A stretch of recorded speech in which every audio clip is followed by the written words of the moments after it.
Hello dear students, welcome back to our channel D triple S B factory. आप सभी को ये पता है कि हमने D triple S B TGT maths के लिए एक नया बैच शुरू किया हुआ है, जिसकी हम 2 यूनिट्स कंप्लीट कर चुके हैं कैलकुलस में। मैं एक बार सिलेबस दिखा भी देता हूं आपको। ये कैलकुलस का पोर्शन है जिसकी हम ये 2 यूनिट कंप्लीट कर चुके हैं। आज हम शुरू करने वाले हैं यूनिट नंबर 3। तो आप अगर इस क्लास में पहली बार आए हो तो आप यहीं से भी शुरू कर सकते हो, आपको सब समझ में आएगा। इस पिछले पोर्शन की जरूरत नहीं पड़ेगी, आप बाद में भी कर सकते हो इन यूनिट्स को। ठीक है, तो आप यहां से शुरू कर सकते हो। तो चलिए शुरू करते हैं अपनी आज की ये क्लास। आज की क्लास में हम करने वाले हैं volumes by slicing discs and method of washers. ये वाली चीज हम आज करने वाले हैं। तो देखो, the volume of a solid can be obtained by integrating the cross-sectional area from one end of the solid to the other। Unit का नाम है unit number 3, volume and area of surface. अब जिनको नहीं पता ना, वो क्या करते हैं, इसमें सरफेस एरिया एंड वॉल्यूम पढ़ाने लग जाते हैं 10th वाला। इसमें वो चीज नहीं है, ये ग्रेजुएशन का पार्ट है। और इस ग्रेजुएशन में देखना हम किस तरह से इस volume and area of surface को करेंगे एक एक करके। ठीक है, so the volume of a solid can be obtained by integrating the cross sectional area from one end of the solid to the other. मतलब जो सॉलिड है उसका क्रॉस सेक्शनल एरिया निकाल के और one end of the solid to the other end, इनके बीच में उसको इंटीग्रेट कर देते हैं और उसका एरिया निकल जाता है। मैं एक बार बताता हूं आपको, एक चीज मैं आपके लिए लेके आया हूं। जैसे ये सिलेंड्रिकल खीरा है मेरे पास, तो इसमें क्या करेंगे हम, जैसे अगर हम इसको स्ट्रेट ऐसे बीच में से कट कर दें, ऐसे अगर हम इसको स्ट्रेट बीच में से कट कर दें, तो ये जो एरिया, इस पार्ट का जो एरिया होगा, ये होगा इसका क्रॉस सेक्शनल एरिया। मतलब ये जो एक सर्कल का एरिया है, जैसे मैं एक स्लाइस बना के दिखाऊं इसकी, तो ऐसे एक जो इसका ये जो सर्कल बना, मतलब ये तो थोड़ा भी मोटा है, अगर और भी पतली सी थिन सी स्लाइस तो वो सर्कल बनेगा ना, तो उसका जो ये एरिया बनेगा उसको हम क्रॉस सेक्शनल एरिया कहते हैं। और इस एक एरिया को निकाल के, और ये पॉइंट अगर मैं ए मान लूं और ये पॉइंट बी मान लूं, और इस एक एरिया, एक क्रॉस सेक्शन के एरिया को निकाल के और मैं इस सारे पे इंटीग्रेट कर दूं, तो इस पूरे का वॉल्यूम आ जाता है। क्लियर? इस एक का एरिया निकालूंगा, क्रॉस सेक्शनल एरिया बोलते हैं उसको। ठीक है, इसको क्रॉस सेक्शन बोलते हैं। जब इसको ऐसे बीच में से काटते हैं, ये एरिया जो बनता है इसको क्रॉस सेक्शनल एरिया बोलते हैं। ये एक एरिया निकाल के और मैं यहां से ए पॉइंट से लेकर बी पॉइंट तक पूरा इंटीग्रेट कर दूंगा, इसको पूरी कर्व पे दिखाऊंगा अभी कैसे इंटीग्रेट करेंगे। क्लियर? तो ऐसे मेरा टोटल एरिया आ जाता है। तो ये एक डेमोन्स्ट्रेशन था। यस, अब आगे चलते हैं। देखो, the volume of a solid can be obtained by integrating the cross sectional area from one end of the solid to the other. अब फर्स्ट पॉइंट पे चलते हैं। देखो, ये तो नॉर्मल बात थी। अब हमको इसी डेमोन्स्ट्रेशन को फॉर्मूला पे कैसे अप्लाई करना है वो देखो। Let S be a solid bounded by two parallel planes. दो पैरेलल प्लेन्स मान लो, जैसे ए पॉइंट है तो वहां से एक पैरेलल प्लेन मान लो, और इधर का जो बी पॉइंट है वहां से एक पैरेलल प्लेन मान लो। S be a solid bounded by two parallel planes perpendicular to x axis, और ये x axis है तो इसके perpendicular to x axis। Clear? At x is equal to a and x is equal to b for each x enclosed interval ab। ठीक है, तो left side तो हो गई x is equal to a, right side होगी x is equal to b। तो इसके बीच वाले पार्ट में, इस इंटरवल में हमको काम करना है। for each x in closed interval ab, the cross sectional area of s, जो सॉलिड S है उसका हमने क्रॉस सेक्शनल एरिया निकाल लिया। The cross sectional area of S perpendicular to x axis, उस एरिया को हमने मान लिया AX। ठीक है, तो वॉल्यूम क्या आएगी, इस AX को A से B पे इंटीग्रेट कर दो, बस खत्म। तो ये वॉल्यूम आ जाएगी। समझ आया? हम इस एक क्रॉस सेक्शन का एरिया निकाल के और A से B तक इंटीग्रेट कर देते हैं इसको, तो पूरी वॉल्यूम आ जाएगी। Volume V is equal to integration A to B AX dx। AX must be integrable होना चाहिए। Is it clear? Similarly Y के लिए हो जाएगा। अगर हम Y एक्सिस पे के परपेंडिकुलर ले रहे हैं तो तो इंटीग्रेशन कोई भी पॉइंट है C2D हो जाएगा। अगर ऐसे मैं एक बार इस पे बना के दिखाता हूं आपको।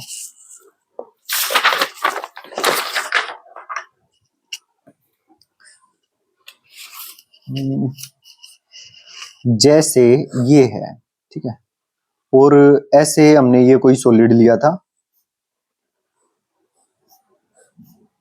ये A2B था, A2B, क्लियर। तो हमने क्या किया, इस एक क्रॉस सेक्शन का एरिया निकाल लिया और उसको इंटीग्रेट, एरिया AX आया क्योंकि परपेंडिकुलर टू X एक्सिस है ना, तो उसको उसका एरिया मान लो AX आया, ठीक है।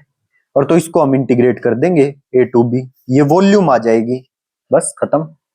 ऐसे ही Y एक्सिस पे ये ऐसे होगा तो फिर वॉल्यूम आ जाएगी, इंटीग्रेशन पॉइंट अब की बार C2D मान लो, अगर Y एक्सिस पे हो तो C2D AY dy, और ये था AX dx, बस इतनी सी बात थी, ठीक है। तो वॉल्यूम क्या होगी, integration A2B AX dx, where AX is integrable, volume होगी इंटीग्रेशन C2D AY dy। अच्छा, plane y is equal to C, ये प्लेन जो लेफ्ट साइड में y एक्सिस पे y is equal to C and y is equal to D are perpendicular to y axis. यहाँ पे perpendicular to x axis थे plane x is equal to B, और यहाँ पर y is equal to C, y is equal to D are perpendicular to y axis. बस ये दो फॉर्मूले ध्यान रखने हैं, थोड़ी सी जो बताई है वो इमेज ध्यान रखना। अब आगे आ जाइए, note volume of a rigid pyramid. अब दो चीज होती हैं, आपने अगर मेंसुरेशन 2D 3D पढ़ा हो तो दो चीजें होती हैं, एक तो होती है पिरामिड, एक होता है प्रिज्म। प्रिज्म क्या होता है, अगर मान लो ये नीचे स्क्वायर है, ये नीचे इस तरह स्क्वायर है और ऊपर भी ऐसे स्क्वायर सेम साइज का स्क्वायर हो और ये ऐसे जुड़े हुए हो, तो वो प्रिज्म कहलाती है। जैसे नीचे ट्राइंगल है और तो ऊपर भी ट्राइंगल ही हो, तो इस तरह की जो इमेज होगी वो प्रिज्म कहलाती है, प्रिज्म। नीचे मान लो जैसे नीचे रेक्टेंगल हो इस तरह से, तो ऊपर भी रेक्टेंगल हो और ऐसे जुड़े हुए हो, तो इस तरह की इमेज क्या कहलाती है, प्रिज्म कहलाती है। जो नीचे है वो ही ऊपर है। और अगर नीचे कुछ भी हो, जैसे नीचे ट्राइंगल है और वो ऊपर आके कोनिकल मिल जाए इस तरह से, पिरामिड टाइप का बन जाए, तो उसको बोलते हैं पिरामिड, ठीक। नीचे स्क्वायर भी हो सकता है, अगर वो ऊपर आके ऐसे कोनिकल मिल गया तो उसको हम बोलते हैं पिरामिड। आई थिंक पिरामिड और प्रिज्म में फर्क समझ आ गया होगा। तो हम प्रिज्म का एरिया कैसे निकालते हैं, जैसे मान लो ये प्रिज्म है, जैसे ये एक स्क्वायर है, क्लियर है, और तो प्रिज्म है तो ऊपर भी स्क्वायर बनेगा, तो इस तरह से हम ज्वाइन कर देते हैं तो ये पूरा प्रिज्म बनता है, प्रिज्म। तो इस प्रिज्म का निकालने के लिए मैं इसकी इस स्क्वायर का एरिया निकाल दूंगा, स्क्वायर, और स्क्वायर का एरिया निकाल के और गुणा में हाइट कर दूंगा, तो ये इस पूरी की वॉल्यूम आ जाती है। एक पेपर का निकाल के और पूरे हाइट से गुणा कर दूंगा इसको, तो इस पूरे की वॉल्यूम आ जाती है। इस तरह से फॉर्मूला बनता है प्रिज्म में। लेकिन अगर यही चीज ऐसे ना मिलके और ऊपर कोनिकल मिल जाए, मतलब ऊपर ऐसे मिल जाए, तो इसका एरिया 1/3 हो जाता है। आई बात समझ में, मतलब पिरामिड का एरिया उसी प्रिज्म का 1/3 होता है, ये फॉर्मूला है। तो अब की बार ये क्या है, नीचे स्क्वायर है, इसकी लेंथ और ब्रेड्थ ए है, तो एरिया कितना होगा बेस का, ए स्क्वायर। और अगर ये प्रिज्म होता तो ए स्क्वायर गुणा में हाइट होता इसका एरिया, लेकिन अब ये पिरामिड है तो इसका 1/3 होगा पिरामिड में।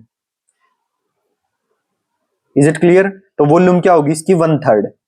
ये तो ए स्क्वायर गुणा में एच तो हो गई प्रिज्म की, अगर ये प्रिज्म होता तो मतलब जो नीचे है वही ऊपर होता, तो ए स्क्वायर इंटू एच वॉल्यूम होती उस प्रिज्म की।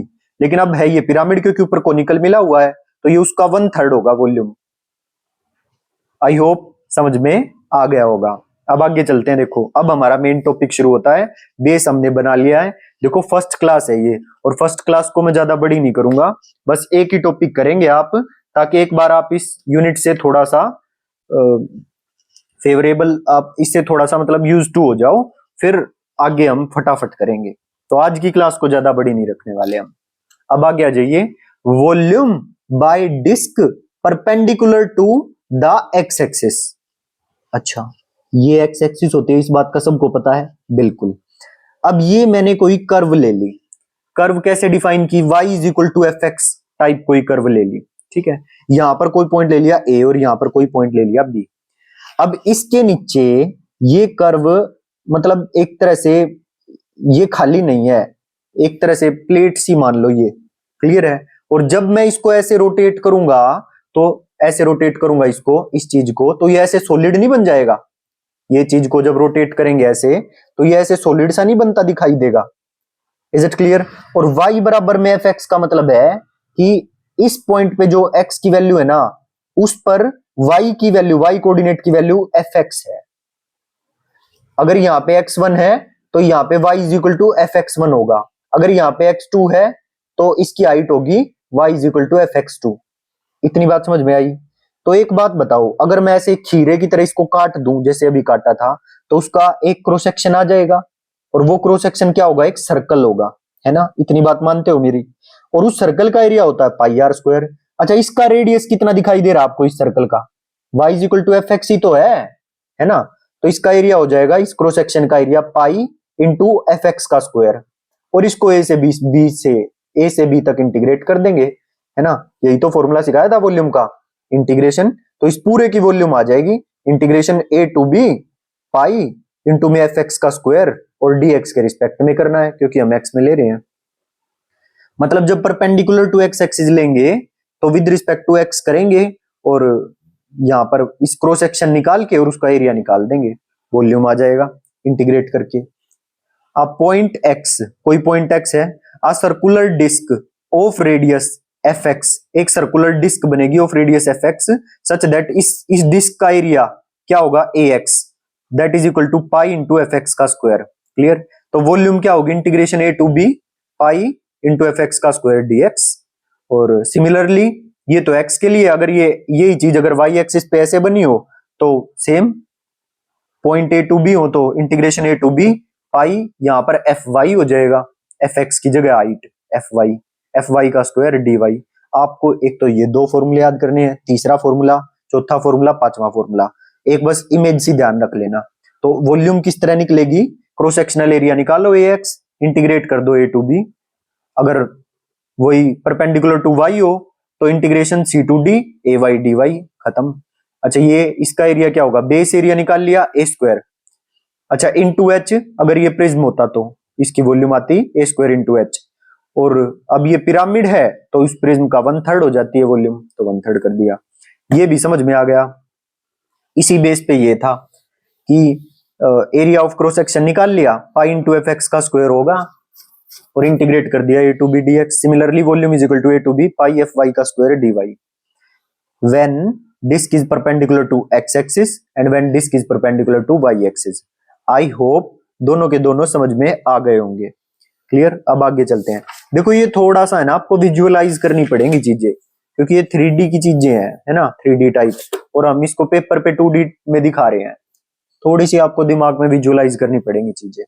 Find volume of solid, next example है, find volume of solid that is obtained. अब इसी पे एक क्वेश्चन करते हैं, जब आपको और अच्छे से समझ आएगा किस तरह डील करना है, ज्यादा दिमाग कुछ नहीं लगाना, फटाफट से क्वेश्चन कर दोगे आप।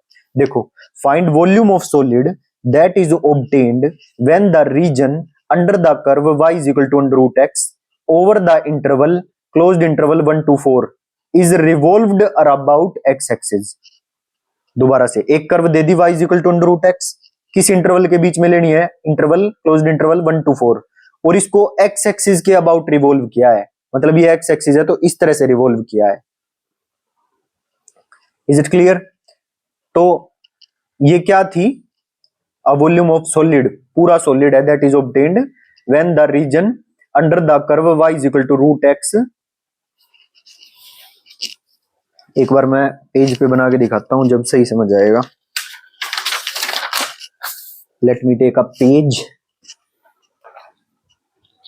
अच्छा, एक बात बताइए, y is equal to root X है तो इसको हम कैसे लिख सकते हैं? y square is equal to X लिख सकते हैं। तो ये एक पैराबोला टाइप की इक्वेशन बनेगी। y स्क्वायर का मतलब y एक्सिस पे टिकेगी, ठीक है, और ये कर्व कुछ इस तरह से बनेगी, लेकिन मेरे को 0 से नहीं लेनी, 1 से 4 लेनी है। तो 1 मान लो यहां का ही आया होगा, तो 1 से 4 तक मान लो यहां तक ले ली मैंने ये कर्व। क्लियर? ऐसे ही नीचे भी ये 1 to 4 होगी, 1 to 4, ठीक है। अब ये जो है इसके नीचे का एरिया अंडर द कर्व निकालो, निकाल के और क्या कर रखे, इसको ऐसे रोटेट कर रखा है, ऐसे गोल गोल। तो रोटेट करेंगे तो जब सॉलिड नहीं बन जाएगा यहाँ ए से बी तक, इस तरह से पूरा सॉलिड नहीं बन जाएगा ये। और इस कर्व का क्या नाम है, y is equal to root X. ठीक है, ये पॉइंट है 1, ये पॉइंट है 4। तो इसका एक क्रॉस सेक्शन का एरिया कितना आएगा, 1 क्रॉस सेक्शन का एरिया। तो इसकी हाइट होगी y is equal to root x, तो एरिया आ जाएगा ax is equal to pi into इसकी हाइट होगी रूट एक्स। एक क्रॉस सेक्शन का एरिया निकाल लेना हम, रूट एक्स का स्क्वायर। ठीक है, तो वॉल्यूम निकालने के लिए बस इंटीग्रेट कर दो, 1 टू 4 पाई रूट एक्स का स्क्वायर। सोल्व कर दो, आंसर आ जाएगा। देखो ये कर रखा, पाई इंटू एफ एक्स का स्क्वायर मतलब पाई इंटू रूट एक्स का स्क्वायर, ये तो एरिया आ गया। इसकी वॉल्यूम निकालने के लिए इंटीग्रेशन 1 टू 4 ये पुट कर दिया, इंटीग्रेट कर दिया, 15 पाई बाई 2 आंसर आ गया। Volume of sphere of radius r, ये फॉर्मूला में रटा हुआ होता है स्फीयर के वॉल्यूम का फॉर्मूला, 4/3 पाई आर क्यूब, याद रखना है। हेमिस्फीयर का हो जाएगा 2/3 पाई आर क्यूब, कोई दिक्कत नहीं है। ठीक है, इसको सोल्व भी क्यों करना है, वो क्वेश्चन बोलेगा इस मेथड से निकाल के बताओ। अरे भाई इसका तो हम याद है, इसका हम निकालने में टाइम वेस्ट क्यों करेंगे। समझ में आ गया, जिसका नहीं पता जिस कर्व का, उसका तो निकालेंगे। अब जिसका पता है पहले से ही कि इसकी वॉल्यूम क्या होगी, तो उसको क्या क्यों सवाल में उलझना है, सीधी याद रखो इसको। Volume of sphere of radius r 4/3 pi r cube. अब आगे आ जाइए, volume of washers perpendicular to x axis, volume of washers perpendicular to x axis. अच्छा, अभी हमने कौन सा टॉपिक पढ़ा है, वॉल्यूम ऑफ डिस्क। और डिस्क में क्या होता है, मतलब पूरा कंप्लीट सॉलिड बनता है। जैसे ये कर्व थी तो इसके पूरे नीचे का एरिया हम एरिया अंडर द कर्व इसके पूरे का लेंगे और फिर इसको रोटेट करेंगे तो ये पूरी सॉलिड डिस्क बनती है। जैसे ये खीरा मैंने दिखाया था, वो खीरा है ना अंदर से सॉलिड, ऐसे अंदर से पूरा सॉलिड बनता है। ठीक है, और जब ये वॉशर्स करते हैं, वॉशर्स का मतलब है कि हम ये जो y is equal to F x है और इसके नीचे y is equal to ji x है, इसमें सिर्फ सॉलिड पार्ट इतना ही है और हम इसको रोटेट करते हैं। तो ये अंदर से जब हम रोटेट करेंगे इसको ऐसे, तो ये खोखला पाइप नहीं बन जाएगा, मतलब सिर्फ इतना सॉलिड, सिर्फ इतना, और ये अंदर से खोखला पाइप सा बन जाएगा। आई बात समझ में। तो इस टाइप को बोलते हैं वॉशर्स, और जो पूरा खीरा टाइप सॉलिड बनता है उसको बोलते हैं वॉल्यूम ऑफ डिस्क। वो डिस्क के लिए डिस्क बनती है, वो डिस्क। आ गई होगी बात समझ में। देखो भाई ये टॉपिक ऐसे हैं, समझाने में इनको बहुत मेहनत लगती है। ठीक है, आप सभी देख पा रहे होंगे कि ये सब 3D का काम है, इनको पेज पे समझाना ऐसे बस सिंपली तो मैं फॉर्मूले रटवा देता, बट ऐसे फिगर्स पे इनको समझाना, ये सारी चीजें फिर विद फॉर्मूला सब कुछ, क्वेश्चन प्रैक्टिस, तो थोड़ा सा अंडरस्टैंडिंग को थोड़ा सा बढ़ाना, थोड़ा सा विजुअलाइज करना, अपने आप काम हो जाएगा। देखो मैंने ये y is equal to F X curve ली है, y is equal to ji X curve ली है, मतलब अगर कहीं पॉइंट में लेता हूं x, तो उसकी डिस्टेंस ऊपर वाली से तो होगी एफ एक्स और नीचे वाली से होगी जी एक्स, और खाली इसके बीच की डिस्टेंस अगर मैं निकालूं तो एफ एक्स माइनस जी एक्स हो जाएगी।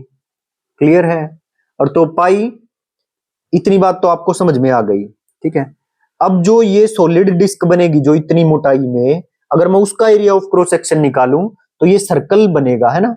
तो इस बड़े सर्कल का एरिया निकाल के इस छोटे सर्कल के एरिया में से घटा दो तो केवल ये एक का एरिया ऑफ क्रॉस सेक्शन आ जाएगा, इसका, इस इतने सॉलिड पार्ट का। क्लियर, फिर ए टू बी में उसको पहले तो एरिया निकाल लिया, ये देखो पाई इंटू एफ एक्स का स्क्वायर माइनस पाई इंटू जी एक्स का स्क्वायर, पाई कॉमन ले लो। क्लियर है, तो ये मैंने लिख लिया, इसको ए टू बी इंटीग्रेट कर दिया, इसका वॉल्यूम आ गया, बस खत्म, यही है। और जब हम वाई एक्सिस के परपेंडिकुलर लेंगे ये अपनी डिस्क, वॉशर्स, डिस्क तो वो थी, ये वॉशर्स है। ठीक है, जब वाई एक्सिस के परपेंडिकुलर लेंगे तो सिंपली एफ वाई जी वाई हो जाएंगे, एरिया आएगा पाई इंटू एफ वाई का स्क्वायर माइनस जी वाई का स्क्वायर। समझ गए ना, पाई कॉमन ले लिया, पाई इंटू एफ वाई का स्क्वायर माइनस पाई इंटू जी वाई का स्क्वायर था, पाई कॉमन ले लिया, फिर इसको इंटीग्रेट कर दो, वॉल्यूम आ जाएगा सी टू डी पे, पाई इंटू एफ वाई का स्क्वायर माइनस जी वाई का square when perpendicular to y axis. बस इतनी सी बात थी। अब आ जाइए क्वेश्चंस पे। अब देखिए, अगर आपको ये मेथड समझ में आ गया होगा ना, तो इसमें कुछ भी नहीं है, डायरेक्ट फॉर्मूला है, लगाओ जो कुछ दे रखा है और सिंपल आंसर निकालो।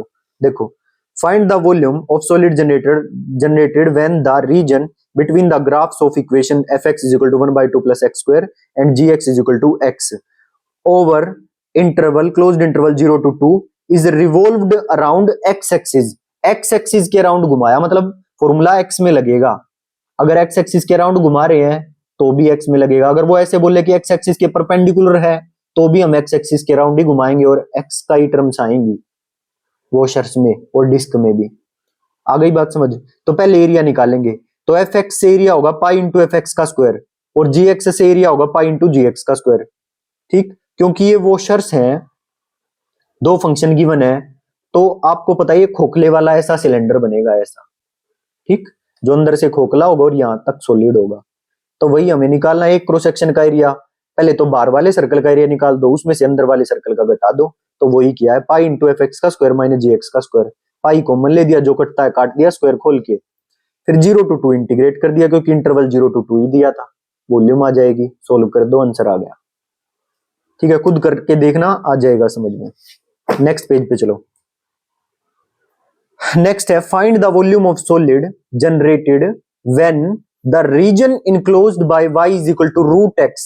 कर्व देखो, y is equal to root x ऐसे बनेगी, y is equal to 2 and y is equal to 0 is revolved around the about the y axis. अब की बार ये एक्स एक्सिस के अराउंड नहीं रिवॉल्व किया, गलती मत कर देना। अब की बार इसको y एक्सिस के अबाउट रिवॉल्व करा 0 से 2 तक। इक्वेशन क्या लेंगे फिर हमें y is equal to root x नहीं लेनी, क्योंकि अब हम y के अबाउट लेने, तो x बराबर में y स्क्वायर लेना, दोनों तरफ स्क्वायर कर दो, x की वैल्यू निकालो, तो x बराबर लेना है, क्योंकि अब y एक्सिस के अबाउट रोटेट कर रहे हैं तो सब चीज y में पुट होगी।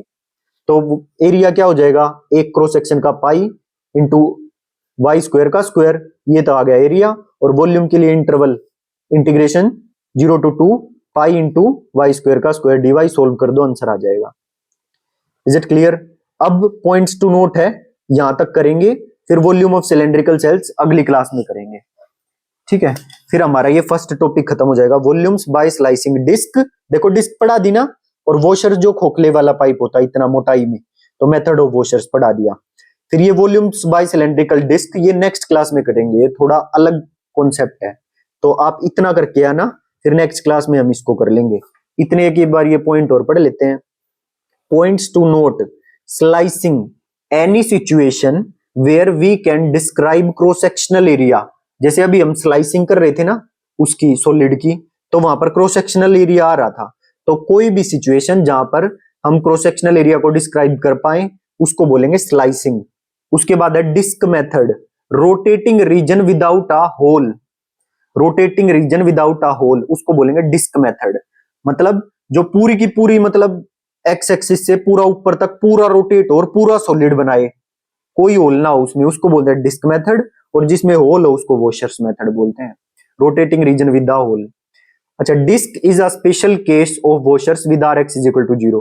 मतलब उसमें अगर कोई with R X is equal to 0 और G X is equal to 0, या ऐसे मतलब रेडियस इज इक्वल टू 0 बोल सकते हो, या फिर जिसका जी एक्स 0 है, ऊपर वाला तो है पर नीचे वाला जो फंक्शन था जी एक्स वो 0 है, या ऐसे बोलो रेडियस 0 है जिसका अंदर वाले का। क्लियर? तो वो डिस्क बन जाता है। तो डिस्क स्पेशल केस है वॉशर्स मेथड का। आई थिंक बात समझ में आ गई होगी, ये पॉइंट ध्यान रखना, स्मॉल क्वेश्चन बना सकता है इससे। अब नेक्स्ट क्लास में हम करेंगे वॉल्यूम बाय सिलेंड्रिकल शेल्स, लेकिन उससे पहले आप जितना मैंने इस क्लास में करवाया उसको कम से कम भी 2 बार पढ़ना, आपका मेथड क्लियर हो जाएगा। फिर कैसा भी क्वेश्चन इस बारे में पूछ ले आपको आसान लगेगा। देखो बच्चे क्या करते हैं, फिर बच्चे बोलते हैं कि पेपर बहुत मुश्किल आया है ये और वो। पहले तो जो ये मुश्किल टॉपिक्स हैं इनको करते नहीं, और ये कहने में मुश्किल है, अगर इनको अच्छे से किया जाए तो ये मुश्किल नहीं है, बहुत इंटरेस्टिंग है। ठीक है, तो बच्चे इनको देते हैं छोड़, फिर कहते हैं कि पेपर मुश्किल आ रहा है।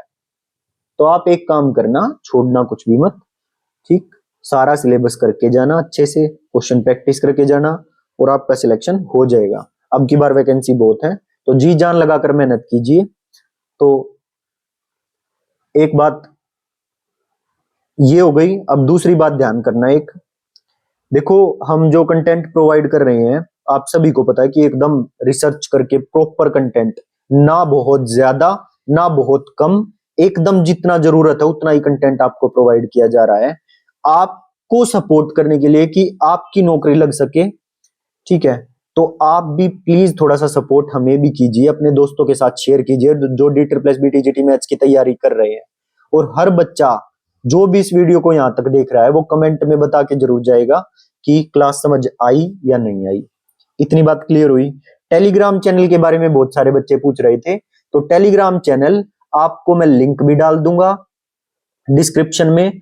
और आप वैसे भी टेलीग्राम में सर्च में जब D+B फैक्ट्री टाइप करोगे तो आपको हमारा चैनल मिल जाएगा। अभी ज्यादा बच्चे नहीं है, बहुत कम बच्चे हैं, तो वही वाला चैनल आपको मिल जाएगा, ठीक है। तो उसको ज्वाइन कर लेना, पीडीएफ्स आपको वहां से मिल जाएंगी।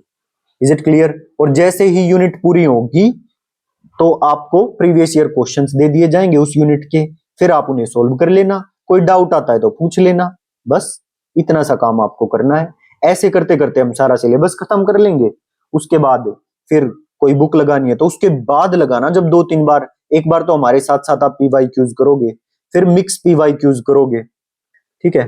फिर कहीं जाके अगर टाइम बचता है तो फिर बुक करना, पहले से ही बुक लेके मत बैठ जाना, पहले PYQs करने और सिलेबस पूरा करना है। Is it clear? I hope it is clear. तो मिलते हैं नेक्स्ट क्लास में, till then bye bye, thank you.